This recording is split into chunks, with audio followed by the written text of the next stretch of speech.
समाज में ऐसे तथाकथित संतों की भरमार है भगवत प्रेमियों, जिन्हें अध्यात्म का क ख भी नहीं पता है, लेकिन कुछ श्लोकों का, कुछ कथा कहानियों को सुनाने के बाद वो भी अपने आप को गुरु समझ बैठते हैं और धर्म के नाम पर व्यापार कर रहे हैं। और विडंबना की बात यह है कि आज का पढ़ा लिखा शिक्षित वर्ग भी बिना सोचे समझे ऐसे तथाकथित संतों के सानिध्य में जाकर अपनी श्रद्धा को लुटा बैठता है।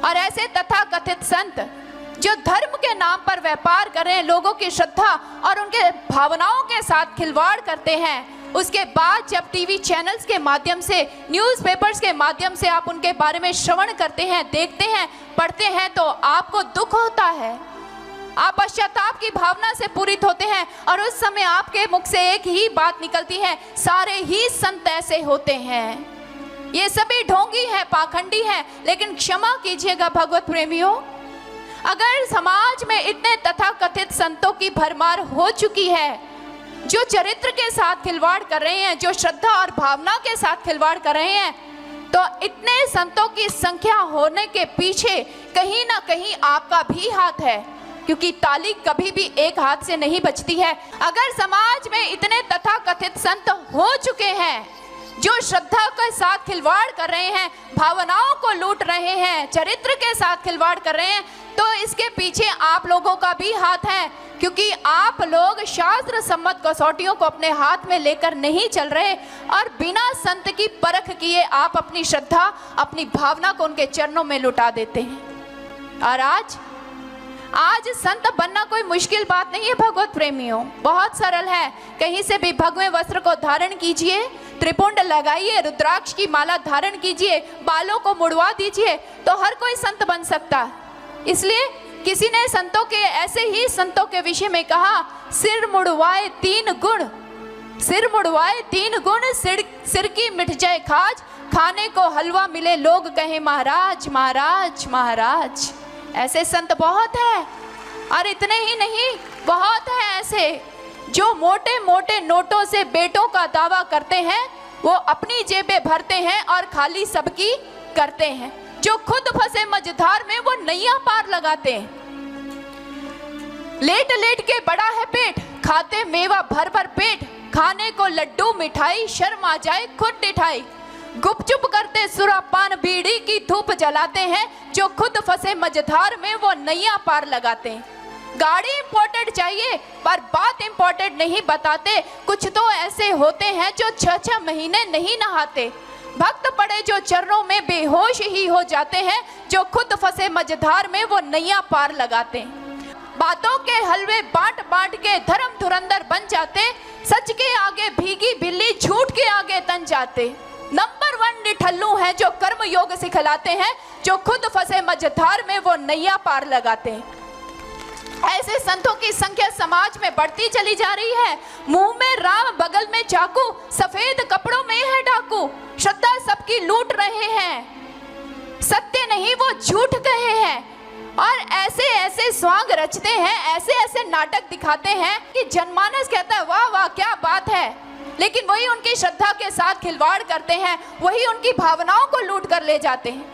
अरे जो खुद ही मझधार में फंसे हुए हैं, वो हमारी मझधार में फंसी हुई नौका को पार कैसे लगा सकते हैं।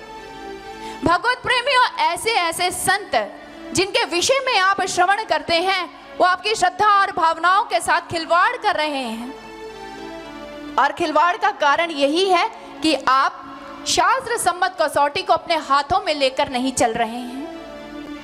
आप किन कसौटियों को अपने हाथों में लेकर चल रहे हैं, आज हम आपसे वही साझा करने के लिए आए हैं। समाज में संतों की कसौटियां क्या है? जिसने भी इस भगवे वस्त्र को देखा, रुद्राक्ष की माला पहने हुए देखा, त्रिपुंड को देखा, हम उसी समय उस संत के चरणों में दंडवत लेट जाते हैं और उसे संत समझ बैठते हैं। लेकिन भगवत प्रेमियों, लिबास संत की पहचान नहीं हुआ करती है, वस्त्र संत की पहचान नहीं हुआ करती है, क्योंकि इन्हीं भगवे वस्त्रों में रावण भी आया था और जानकी जी का हरण करके चला गया था। संत की पहचान ये भगवे वस्त्र नहीं हुआ करती है। किसी ने राम तीर्थ जी से पूछा, स्वामी जी क्या हर भगवा वेशधारी संत हुआ करता है? तो उस समय राम तीर्थ जी ने कहा था, नहीं, हर भगवा वेशधारी संत नहीं हो सकता है। संत वह हुआ करता है जिसके घट के अंदर ज्ञान की अग्नि प्रज्वलित हो और उसी ज्ञान की अग्नि के द्वारा दूसरों के घट के अंदर भी ज्ञान की अग्नि को प्रज्वलित करके ईश्वर का दर्शन करवा दे, वही संत हो सकता है। और जिसके अंदर ये क्षमता नहीं है, वो भगवा वेशधारी उस गीली लकड़ी के मानिद है, जो ना पूरी तरह से जल रहा है, ना पूरी तरह से बुझ पा रहा है और धुआं करके समाज की नाक में दम कर रहा। भगवत प्रेमियों, संत की पहचान भगवान लिबास नहीं होती है। अरे संत तो कुर्ते पैजामे में भी हो सकता है, वो रंग बिरंगे कपड़ों को भी पहन सकता है, ओवरकोट पहन सकता है। संत की पहचान लिबास नहीं, उसका ज्ञान हुआ करता है। और हम संत की पहचान कैसे करते हैं? जी, संतों के पीछे तो बहुत भीड़ है, दूर दूर से लोग इनके सानिध्य में आते हैं। अरे कुछ तो बात होगी इनमें, तभी तो इतनी दुनिया इनके चरणों में आकर नतमस्तक होती है। लेकिन भगवत प्रेमियों, हमारे शास्त्र कहते हैं भीड़ और भेड़ में कोई ज्यादा अंतर नहीं होता है। जहां एक भेड़ जाती है, बाकी की बाकी भेड़ें भी उसके पीछे पीछे चलना शुरू कर देती। और भीड़ को एकत्रित करना कोई बड़ी बात नहीं है। आप दो मित्र बाजार में जा रहे हैं, सामान्य व्यवहार कर रहे हैं, बातें करते जा रहे हैं, कोई आपकी ओर देखेगा नहीं। लेकिन सड़क के बीच जाकर खड़े हो जाइए, एक थप्पड़ आप अपने मित्र को मारिएगा और एक थप्पड़ आपका मित्र आपको मारेगा, तो मिनटों में वहां पर भीड़ जुटनी शुरू हो जाती है। लोग गाड़ियां रोक रोक कर पूछते हैं, अरे भाई क्या हुआ, ये क्या माजरा चल रहा है? देखते ही देखते वहां भीड़ जुट जाती है। सिनेमा घरों में भी बहुत भीड़ है, शराब घरों में भी बहुत भीड़ है। संत की पहचान भीड़ नहीं हुआ करती है भगवत प्रेमियों। इसलिए हमारे महापुरुषों ने कहा, सावधान इंसान सावधान, फूटी आंख विवेक की, सूझत नहीं संत असंत, जाके पीछे 10-20 लोग कहे महंत। जिसके पीछे 10-20 संख्या चल पड़ती है, हम उसे संत समझ बैठते हैं, हम भी भेड़ चाल में शामिल हो जाते हैं। भीड़ संत की पहचान नहीं हुआ करती है। संत के पीछे करोड़ों की संख्या में भी लोग हो सकते हैं और संत अकेला भी हो सकता है। संत की पहचान ज्ञान हुआ करती है। और हम संत की पहचान कैसे करते हैं? विशेषकर माताएं, अरे वाह वाह वाह, बाबा जी के चेहरे पर क्या नूर है, क्या चेहरा दमकता है इनका। आपको क्या पता कौन सा नूर है? अंगूरी नूर भी तो हो सकता है। और चेहरे पर नूर लाना आजकल कौन सी बड़ी बात है? सौंदर्य के इतने प्रसाधन समाज में बिक रहे हैं, कोई भी प्रसाधन का अच्छी तरह से प्रयोग कीजिए, चेहरा वैसे ही दमक उठता है। संत की पहचान नूरी चेहरा नहीं हुआ करती। अगर नूरी चेहरा संत की पहचान होती भगवत प्रेमियों, तो शिरडी वाले साईं बाबा जी को कोई ना पूछता, उनका सारा मुखमंडल झुर्रियों से भरा हुआ था। महर्षि चाणक्य जी, जिन्होंने अखंड भारत का निर्माण कर दिया था, ब्रह्म ज्ञानी थे वो, उनका सारा का सारा चेहरा चेचक के दानों से दगा हुआ था, लेकिन वो सुंदर नहीं थे। सुकरात जी अत्यंत करूप थे, लेकिन ब्रह्म ज्ञानी थे। कहने का अभिप्राय कि संत की पहचान उसका नूरी चेहरा नहीं हुआ करता है। और हम संत की पहचान कैसे करते हैं?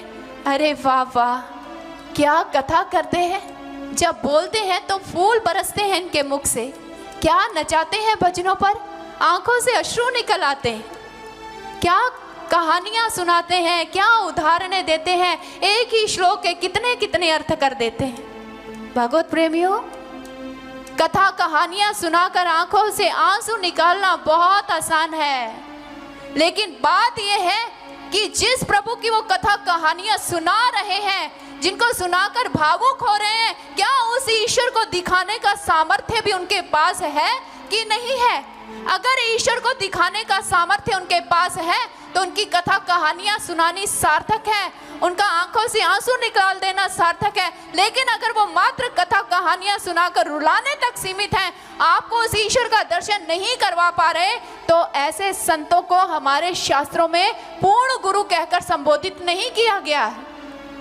और जो संत एक ही श्लोक के अनेकों अर्थ कर दे, भगवत प्रेमियों, श्लोक का अर्थ नहीं अनर्थ कर रहा है। इसलिए इन बाहरी कसौटियों के आधार पर संत की परख मत कीजिए, क्योंकि इसके द्वारा आप कभी भी पूर्ण संत की परख नहीं कर सकते हैं। क्योंकि अगर समाज में इतने तथाकथित संत हैं तो इन्हीं संतों के बीच में एक पूर्ण संत भी है और उसकी पहचान आपको करनी होगी। हमारे गुरुदेव सर श्री आशुतोष महाराज जी अपने प्रवचनों में ये बात कब बताया करते हैं और हमने उनके मुखारविंद से सुनी और आपको भी बताने आए हैं। महाराज जी कहते हैं कि अगर असली चीज होती है तो उसकी नकली भी होती है। उदाहरण देते हुए उन्होंने कहा, हमारी सरकार ने 500 का नोट चलाया तो 500 का नकली नोट भी आया। हमारी सरकार ने 1000 का असली नोट चलाया तो उसका नकली नोट भी आया। हमारी सरकार ने 200 का असली नोट नहीं चलाया तो क्या 200 का नकली नोट आता है? नहीं आता है। हमारी सरकार ने 300 का असली नोट नहीं चलाया तो क्या 300 का नकली नोट आता है? नहीं आता है। असली है तो नकली आता है, अगर असली है ही नहीं तो नकली भी कभी हो नहीं सकता। अगर इतने झूठे संत हैं तो उन्हीं संतों में एक पूर्ण गुरु भी है और उसकी गवाही हमारे शास्त्र दे रहे हैं और शास्त्रों के आधार पर ही आज हम आपको संत की पहचान बताने के लिए आए हैं। हमारे वो धार्मिक ग्रंथ, आप इसे सोने की जिलत में चढ़ा दीजिए, आप इसे साधारण कपड़ों में लपेट कर रख दीजिए, आप इन्हें डराइए, आप इन्हें धमकाइए, कुछ भी कीजिए, लेकिन ये हर स्थिति में सत्य का ही उद्घोष करेंगे, सत्य ही आपको बताएंगे। ये सत्य से विमुख नहीं होते हैं। और हमारे शास्त्र ये बताते हैं कि पूर्ण संत कौन है? जो घट के अंदर उस ईश्वर, उस परमात्मा का दर्शन करवाते। स्कंद पुराण के अंतर्गत भगवान शिव माँ पार्वती को समझाते हुए यही कहते हैं, अखंड ही करसंग नित्य मुक्त निरामयं स्वस्मिन् संदर्शितं भवेदस्य देशिका। हे पार्वती, जो अखंड एक रस नित्य मुक्त परमात्मा का दर्शन उसी समय एक जीव के घट के अंदर करवा दे, वही गुरु पूरा है। ऐसे गुरु के चरणों की वंदना करनी चाहिए। वो तत्व के द्वारा फिर उस ईश्वर का दर्शन घट के अंदर ही करवा देते। इसलिए हमारे महापुरुषों ने कहा, अखंड मंडलाकारं व्याप्तं येन चराचरं तत्पदं दर्शितं येन तस्मै श्री गुरुवे नमः। जो अखंड ब्रह्मांड में व्याप्त परम चेतना है, उस परम चेतना का दर्शन जो घट के अंदर करवा दे, इस शरीर के अंदर करवा दे, ऐसे गुरु को बार बार नमस्कार किया गया है, बार बार उनके चरणों की वंदना की गई है।